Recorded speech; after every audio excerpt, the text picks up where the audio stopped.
dalam 3 kelompok belajar. Yang terakhir, Ananda akan Ibu arahkan untuk menganalisis sebuah gambar yang tentunya akan dibimbing secara langsung.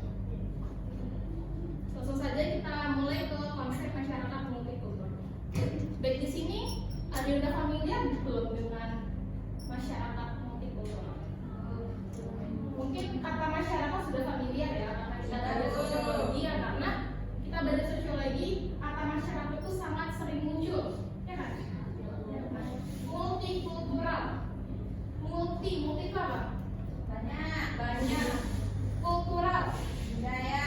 Jadi bisa kita garis besarkan bahwa multikultural adalah banyaknya kebudayaan ya. Nah, di kelas ini ada berapa budaya nih kalau Ibu boleh tahu? 2. Minang sama Jawa. Minang, Jawa. Melayu. Melayu ada yang lain juga? Kan ada 4 kebudayaan di dalam satu kelas kita. Tentunya bahasa yang digunakan pun sangat berbeda-beda, bukan?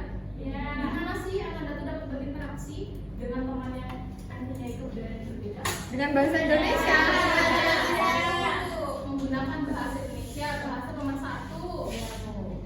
Baik. Masyarakat multikultural.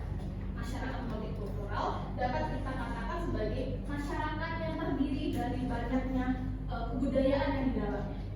Di sini dapat Anda lihat menurut Dian Kurniawan, ia mengatakan bahwa masyarakat multikultural itu adalah masyarakat yang memiliki 2 atau lebih elemen yang hidup sendiri-sendiri tanpa membaharuan dan tentunya hidup dalam satu kesatuan masyarakat. Jadi masyarakat multikultural tersebut dapat kita katakan sebagai masyarakat yang memiliki banyak budaya, banyak ras, banyak istiadat, banyak suku, dan hidup berdampingan dengan tataan kesatuan sosial dan politiknya. Sini kita lihat dari ciri-ciri masyarakat multikultural. Di sini, menurut Kojaradininingrat, ia mengatakan bahwa masyarakat multikultural bisa dikatakan sebagai masyarakat multikultural apabila mempunyai ciri-ciri 3 seperti ini. Yang pertama, dapat kita lihat adalah keberagaman etnis. Contohnya nih, di kelas kita ada berapa suku? 4. Ada 4 suku. Ada suku Melayu, suku Jawa, suku Minang, suku Mandailing. Nah, itu adanya keberagaman etnis yang ada di dalam suatu masyarakat tentunya dapat menjadikan masyarakat tersebut menjadi suatu masyarakat yang multikultural. Selanjutnya, yang kedua adanya sistem nilai yang beragam. Dengan suku yang berbeda, tentunya nilai yang ada di dalam suatu masyarakat itu berbeda, kan? Ya, betul. Sistem nilai Jawa dengan sistem nilai Minang itu sangat berbeda dan tidak dapat disamakan. Lalu yang ketiga adanya pluralisme sosial.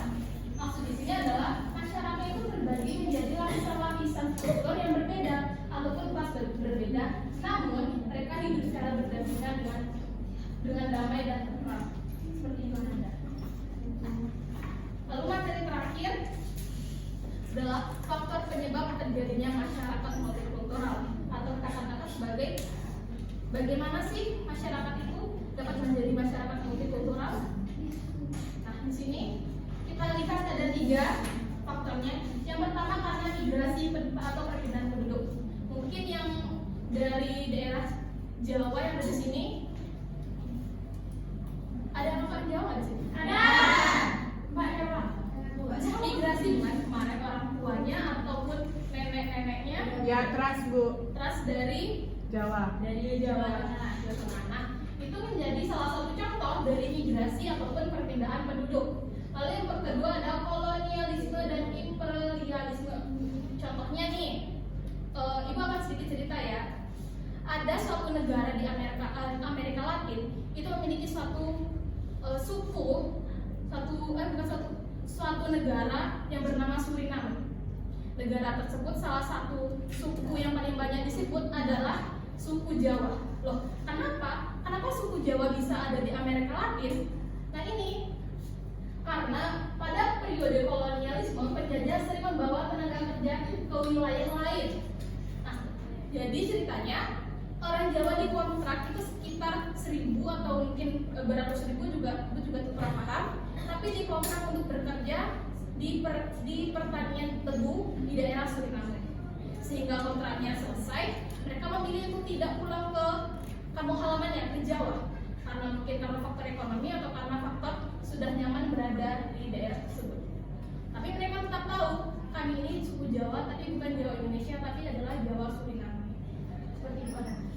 Lalu yang ketiga adanya perdagangan internasional.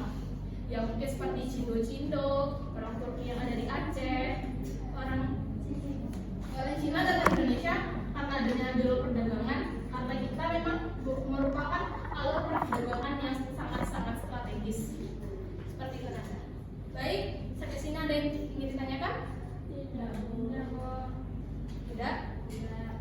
Seperti yang Ibu katakan tadi, Ibu akan membagi Anda semua dalam 3 kelompok belajar. Ingin memilih sendiri atau dipilihkan? Dari 3 kelompok belajar. Di sini berapa orang semuanya? 22. Paham kan?